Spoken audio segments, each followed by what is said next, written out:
Ignite is an ongoing series of speedy presentations. Each speaker gets only 5 minutes and 20 slides that auto-advance every 15 seconds.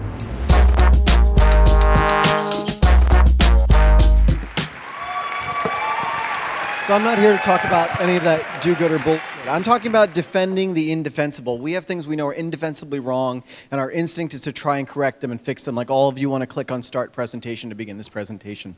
But that's actually a slide. That wasn't PowerPoint. I did this in Keynote.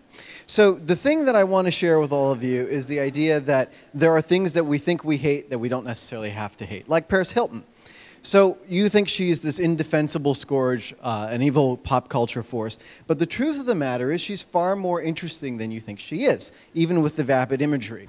For example, she is part of a cohort of her cousins of that generation, the Hilton family, each of whom was eligible for a pretty sizable inheritance that they were able to reach when they reached maturity at age 18.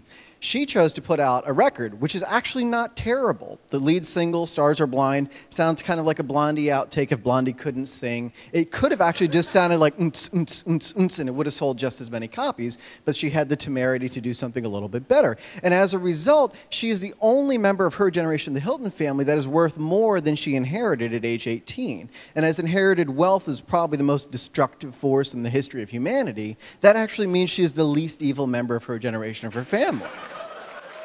Michael Jackson, the king of pop, is innocent. Now, if you read the GQ story in 1994 that talked about how it's being blackmailed, this is all recap. But for the rest of you that aren't me, I want to actually talk about why you think that Michael Jackson was guilty of molesting children. It's probably not true. First thing to understand about Michael Jackson is there is no point in the history of his life, his abbreviated life, where the people around him weren't either dependent on him for their income or trying to be dependent on him for their income.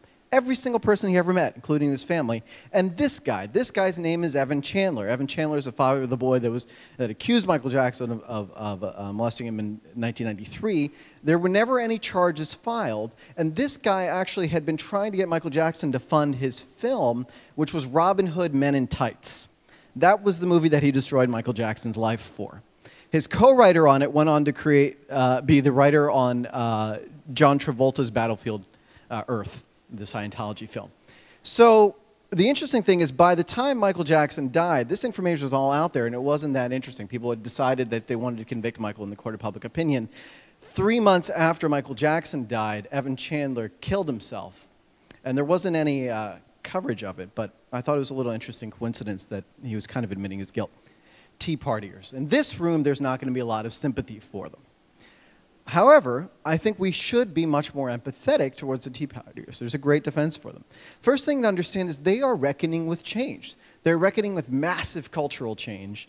And what they're really trying to do is understand it and slow it down to where they can grapple with it, right? They don't have control of media and all the things that we can do as a lark where we can get press coverage for what we do. And they're not nearly as partisan as you think they are when you actually engage with them. I've had conversations. I haven't had a chance to go to the Tea Party meetups here in New York yet.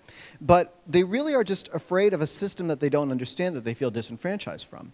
And they are overwhelmingly white, right? And they do talk about taking back America, which means going back, in my case, to a time before my family was in this country. But what you find they're actually struggling with is a little bit the death of white privilege. Now, it's not completely gone, but they're saying it's not that a black man can be elected president of the United States. It's that a white man no longer will be, right? Barack Obama was the first time that the majority of white people voted for a candidate and they didn't win the presidency. How do you think this guy feels about having that control wrenched from his hands? And the least defensible thing in our culture, PowerPoint. I am a big believer in it. I think it has changed culture for the better. And I know this is an unpopular view, especially when people tried out examples of what would the Gettysburg Address have looked like if it were a PowerPoint presentation, right? And I actually grew up about 15 minutes from PowerPoint. And while there are certainly abuses of this technology, like, you know, in the Pentagon, I spent a lot of time in DC. People want to illustrate our strategy in Afghanistan, all the factors they have to put in. This is an actual slide they use within the Pentagon. Some of you might have seen in the New York Times. The truth is, though, this tool has taught us to think visually, has had people realize that images on the screen are something you can create. And all these examples where people felt disempowered, like the Tea Partiers, all they had to do was know this screen to know that they could simply click to add a title and they too could be a creator. And that seems like a really powerful and empowering idea that PowerPoint brought to culture for them. So above all, I want you to think of all these times when you think somebody is wrong and indefensible and put a couple principles into play of empathy, take their perspective, follow the money and see who's profiting from exploiting them, and then base yourself on the facts, and maybe we can all be a little bit more empathetic towards the people we thought were indefensible. Thanks.